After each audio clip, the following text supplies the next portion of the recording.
When Crystal Palace lifted the FA Cup last May, defeating Manchester City in the final, nobody could have predicted what would follow. The champions had crumbled. 16 defeats across all competitions, their worst season in 16 years. Pep Guardiola, the architect of English football's most dominant era, had overseen a collapse so spectacular that questions weren't just being asked, they were being shouted from every corner of the football world. Fast forward to now and Manchester City are climbing up the Premier League table.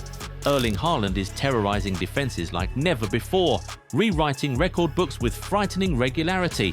The question on everyone's lips has shifted from "what's wrong with City" to "how on earth did they turn this around?" The 2024-25 season will go down as Guardiola's darkest chapter at the Etihad. For the first time since his arrival, City finished a campaign without lifting a single major trophy, third place in the Premier League with just 71 points, their lowest tally under the Spanish manager. The Champions League dream ended in the round of 16 against Real Madrid. Even the domestic cups offered no salvation. Knocked out of the EFL Cup by Tottenham in round 4, before that devastating FA Cup final defeat to Crystal Palace, a 1-0 loss sealed by Eberechi Eze's strike. The statistics painted a grim picture. 16 defeats across all competitions matched their worst return since the 2008-2009 season, a campaign most City fans would rather forget. The decline wasn't gradual, it was catastrophic. November and December became months of misery, with City suffering 4 consecutive losses that ended a remarkable 32-game unbeaten league run. What made the collapse more painful was watching the spine of Guardiola's empire crumble. Kevin De Bruyne, the conductor of City's orchestra for 10 years, departed for Napoli as his contract expired. Kyle Walker, the reliable defensive presence, headed to Burnley. Jack Grealish, Gundogan, Ederson, Akanji, the exodus was brutal. These weren't just players leaving, they were taking mountains of experience with them. The dressing room that had won everything suddenly felt hollow. Behind the scenes, Guardiola was battling demons of his own. Reports emerged in late 2024 that his marriage to Cristina Serra was faltering. The couple, together since their youth in Catalonia, began living separately. By January 2025, divorce proceedings were underway. For a man who pours his entire being into his work, the personal turmoil couldn't help but seep into his professional life. Those who know Guardiola speak of a manager who needs stability off the pitch to create magic on it. That stability had evaporated.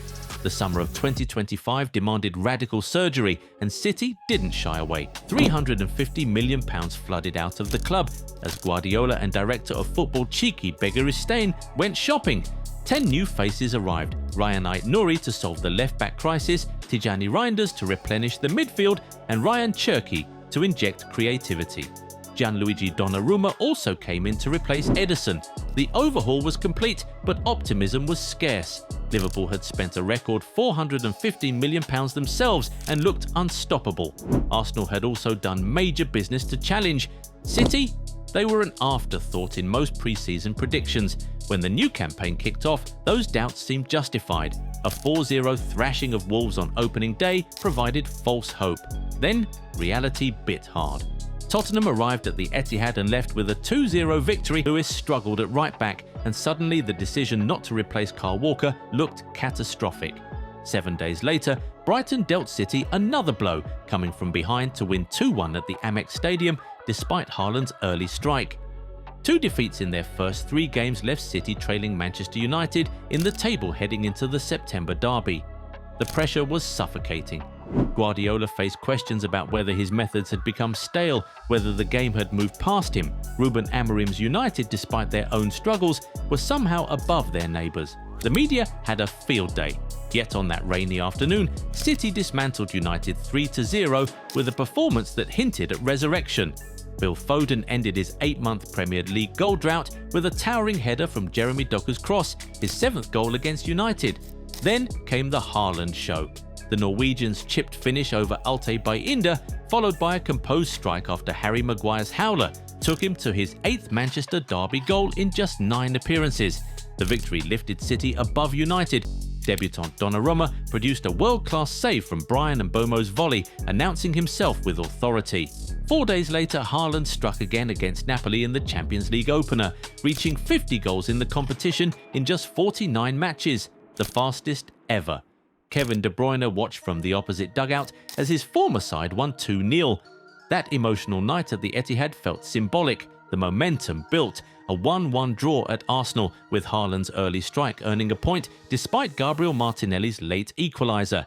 Then came the Burnley massacre, 5-1 at home, with Haaland grabbing a late brace.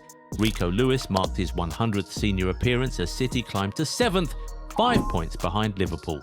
A gritty 1-0 win at Brentford put when they dismantled Everton 2-0 recently, Haaland's second-half double lifting them to second place. It confirmed what had become undeniable. Manchester City are back, and Erling Haaland is the reason why. The numbers defy belief. 11 goals in 8 Premier League games this season, 23 goals in 13 appearances for club and country combined. He's reached 50 international goals in just 46 caps, obliterating Harry Kane's record by 25 matches. Only 3 times in Premier League history has a player reached double figures by matchday 8. All 3 instances belong to Haaland, 2022-23, 2024-25, and now 2025-26. He's chasing history in multiple directions. Dixie Dean's record of 63 goals in all competitions from 1927 to 1928 stands as the benchmark for English top-flight football. Haaland managed 52 in his debut season. At his current rate, he's on course to threaten that nearly century-old mark. What's changed? Former Chelsea winger Pat Nevin captured it perfectly. He just looks like a grown man playing with kids. He has got that back again, hasn't he? The complete forward has emerged. Yes, Haaland has always been lethal, but now his all-round game has elevated. The movement, the link-up play, the defensive work, it's evolved. Glenn Murray noted he was just a goal scorer when he arrived at Manchester City. His all-round game is improving, yet there's a concern lurking beneath the euphoria. Of City's 17 league goals this season, Haaland has scored 13. Foden, Nunez, Reinders and Cherki have managed 1 apiece. The reliance is dangerous. Last season taught City what happens when Haaland's ankle injury derails him. The entire machine grinds to a halt. Guardiola knows this. "We cannot rely on just him," he admitted after the Everton match. "Wingers attacking midfielders, they have to make a step up and score goals. The chances were clear, and they have to score." Beyond the tactics and transfers, there's a human element to City's renaissance that can't be ignored. Guardiola looks different now. The tension that clouded his features through last winter has lifted. Friends say the separation from Christina, while painful, has brought clarity. There's no longer the weight of a failing marriage competing with the demands of elite management. His focus has sharpened. The divorce being finalized allowed him to compartmentalize, to throw himself back into the work with the intensity that defined his early years at the Etihad.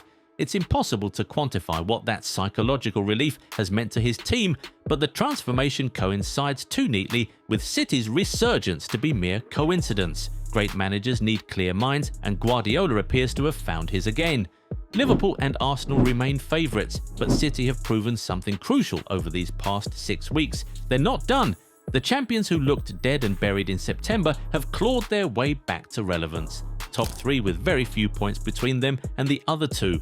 A resurgent Haaland firing on all cylinders, a manager who's rediscovered his purpose. What was the question again? What the heaven is happening to Manchester City? They're doing what they do best, responding to adversity with ruthless efficiency. The Empire struck back, and English football should be very, very worried. Because when Manchester City and Erling Haaland hit their stride together, trophies tend to follow. And after 12 months of misery, this team looks hungry again. Do you think the citizens have a chance at the title? Let us know in the comments. Remember to leave a like on the video if you enjoyed it and subscribe to the channel. Also, be sure to turn on bell notifications so that you never miss out on any new videos. See you next time. Bye. The world's biggest tournament is coming, and the official FIFA World Cup 26 Tri-Under competition ball is here at the Goal 90 shop. Designed for the game's biggest stage, it's built for precision, speed and control. Right now, you can make it yours with 30% off plus free shipping. Don't just watch the World Cup, own a piece of it. Visit goal90.shop today and order now.